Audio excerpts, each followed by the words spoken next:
কি কোলা আমার হাতটা দেখুন ভবিষ্যতে কি হবে।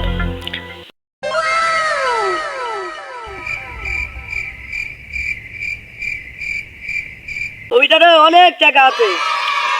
সেই টাকা তাহলে বিকাশ নাও বাবা।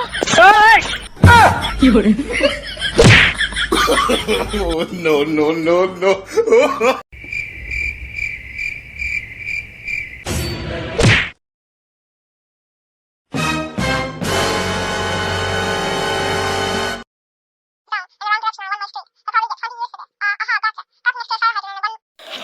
ভাগ্য দিলাম চলে এলাম নাহলে মায়ের খেয়ে একদম বই থাকছে।